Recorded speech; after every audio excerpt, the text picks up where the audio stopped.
जिसमें कि एक बॉडी मिली थी, जिसमें एक व्यक्ति क्या नाम था उनका, ललित राम को एक्यूज बनाया गया था। तो उसकी मनोज झा जो सर्रा निवासी है बाहुबली के, उनके द्वारा उसका अपहरण करके अपने गाड़ी में बिठा करके, फॉर्च्यूनर गाड़ी है उस पर बिठा करके अपहरण किया गया और उसके साथ उस गाड़ी में मारपीट भी किया गया। जो पुलिस को तुरंत पता चली थी, उस तुरंत हम लोगों ने जब छापेमारी करनी स्टार्ट की तो दबाव में आकर उसको वो आगरा थाड़ी में उसने छोड़ दिया। उसके बेसिस पे 424/24 केस दर्ज किया गया मनोज झा के विरुद्ध में। और उसकी गिरफ्तारी के लिए कल जब बाहुबली पुलिस गई थी मनोज झा के घर पर, तो उसके द्वारा वहाँ पे पहले से ही 40-50 महिलाओं को जमा करके रखा गया था और भी लोग थे, और जिनके द्वारा लगातार विरोध किया गया इसकी गिरफ्तारी करने से। ये खुद भी घर में मौजूद था और ये लगातार उनको प्रेरित कर रहा था कि पुलिस पे हमला करने के लिए।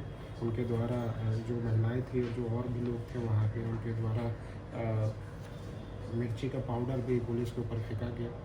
और इन सब चीज़ों के बीच में फ़ायदा उठा करके जो मनोज है एक्यूज़्ड है वो वहाँ से भाग गया। फिर भी लगातार हम लोगों की टीम गिरफ्तारी के लिए प्रयासरत रही। और एक और केस, क्योंकि उसने पुलिस के कार्य में बाधा डालने की कोशिश की थी, एक 428/24 भी केस दर्ज किया गया उसके नाम से। और उसके बाद लगातार छापेमारी के कारण उसकी गिरफ्तारी कल शाम को 6 बजे हुई।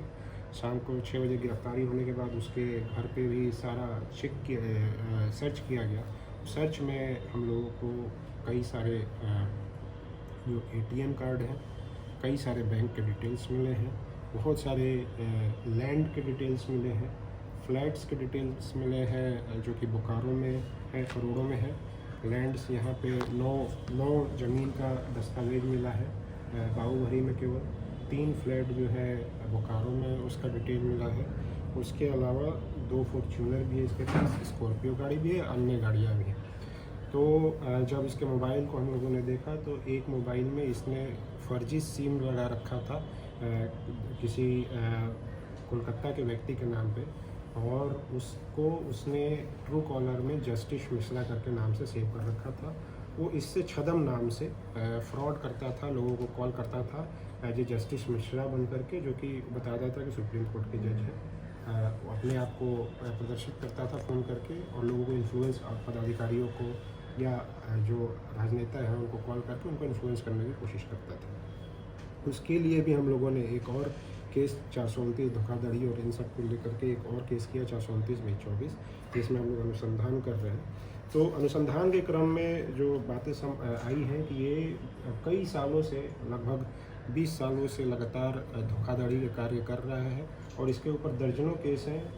पूरे भारत में कई राज्यों में इसके ऊपर केस है। हरियाणा में केस है, दिल्ली में केस है, पंजाब में केस है। उसके अलावा CBI ने भी इसके ऊपर केस किया हुआ है। ये जो है NHAI के चेयरमैन बन करके, और इसने एक ठेकेदार से 80 लाख रुपए जो है धोखाधड़ी करके वसूल दिए थे। उसी तरीके से अभी जस्ट लास्ट जुलाई में, इसी जुलाई में दिल्ली में जो एनर्जी सेक्रेटरी होते हैं, भारत सरकार के सेक्रेटरी होते हैं, उनके नाम से फ़ोन करके, और यूपी के जो एनर्जी बोर्ड होता है उसके चेयरमैन को कॉल करके और उनको काम करने के लिए निर्देशित करने की कोशिश की थी, जिसके आधार पे एक वहाँ भी दिल्ली में भी पार्लियामेंट स्टेट में भी एक केस किया गया है, जिसमें ये वांटेड है। इसके अलावा अन्य जगहों पे भी हम लोग डिटेल निकाला है। लगभग अभी हमारे पास 12-13 केसेस का डिटेल है कि जिसमें ये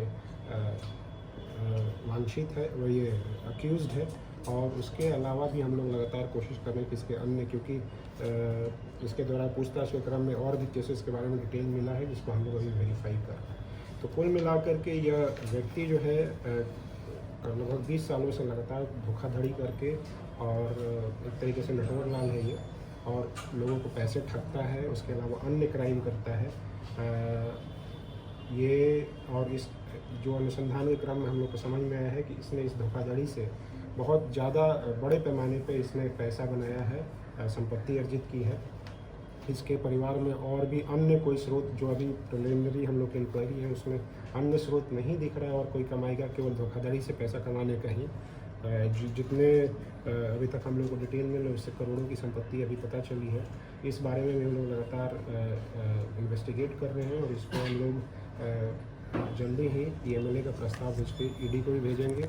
उसके अलावा EOU से भी अनुरोध करेंगे कि इस पर फर्दर इंक्वायरी की जाए ताकि इसके सारे जो भी प्रॉपर्टी है उसका डिटेल निकल के और उस पर कार्रवाई की जा सके। तो ये सारी कार्रवाई की जा रही है। इसको हम लोग अभी जेल भेज रहे हैं और उसके अलावा अन्य राज्यों के जो पुलिस है उनको भी हम लोगों ने सूचित किया है कि यहाँ पे है उसको अपने अपने कांड में इनको रिमांड करने के लिए। तो यही सारी चीज़ें